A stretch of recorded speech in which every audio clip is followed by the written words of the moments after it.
tentunya di dalam kasus pelaporan Nikita Mirzani kepada si Fadil ya, yang di situ ada pengacaranya si Bang Rasman Nasution ya. Di sini tentunya semua tahapan kasus atau tahapan dalam proses penyidikan ini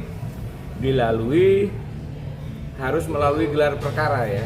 Jadi ini naik status dari lidik ke sidik atau nanti di dalam penetapan tersangka pun ini melalui proses gelar perkara.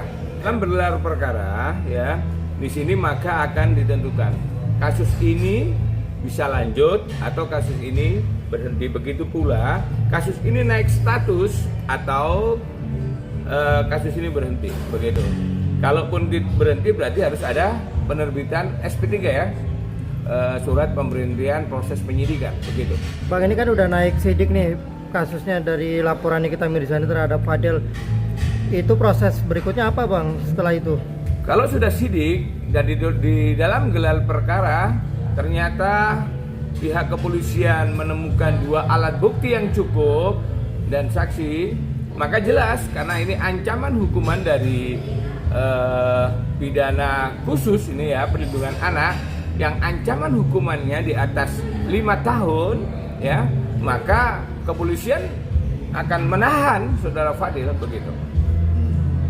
Artinya menunggu SPDP-nya dulu atau langsung bisa hasil dari gelar perkara. Kita nggak menunggu SPDP, tapi hasil dari gelar perkara itu. Kalau emang di hasil dari gelar perkara tersebut memang cukup bukti ya, maka di hari itu juga bisa polisi melakukan penahanan. Artinya menetapkan satu tersangka atau memanggil dulu atau seperti apa Bang? Di dalam ya jelas dong, pada waktu itu ada pemanggilan dari hasil gelar perkara ini.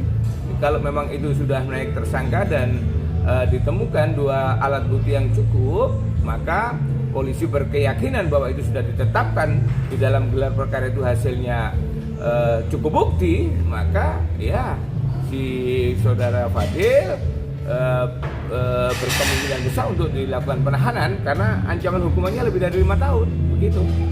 Apalagi ini terkait mengenai undang-undang perlindungan anak, ya? betul. Kalau abang melihatnya sosok pengacara Fadil ini seorang Rasman, gimana melihatnya? Karena sangat kontroversi dengan Rasman. Ya kita lihat ya, dalam hal ini saudara seprofesi saya ya, Bang Rasman Nasution ya, di sini harus profesional di sini kan. Jadi beliau hanya mendampingi. Ya, ini perkara pidana tidak mewakili, ini mendampingi. Tapi jangan sampai beliau malah overlapping ya, sehingga diduga misalnya beliau obstruction of justice, menghalang-halangi proses penyidikan ya. Sehingga juga ada delik pidana pada beliau. Bisa kena?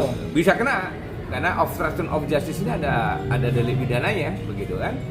Sehingga semoga teman seprofesi saya sejawat ini mudah-mudahan beliau profesional dalam proses pendampingan sebagai advokat, begitu. Artinya harus fokus membela klien. Kalau fokus membela klien, beliau sangat profesional, saya kira fokus. Tapi di sini yang kita lihat, kalau dari yang ditanyakan teman-teman media, ya, ini bukan di fokusnya, tapi kalau tadi terlalu mungkin overlapping atau ada indikasi obstruction of justice atau penghalang-halangan dalam proses penyidikan, inilah yang akan masuk di dalam delik pidana, begitu. Berarti dari pihak kita ini wajar untuk melaporkan kembali si Rasman?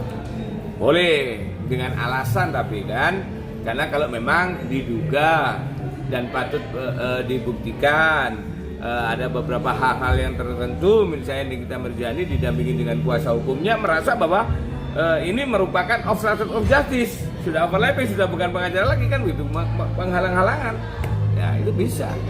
Jadi orang ini selain bisa bertanggung jawab, tentunya juga berhak untuk bertanggung jawab, begitu.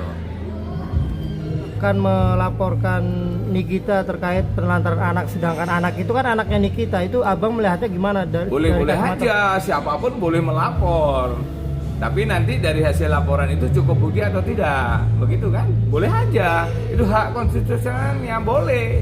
Tapi kan ini masih dugaan, gitu, karena belum terjadi sebuah kepastian hukum. Jadi boleh aja melapor. Boleh.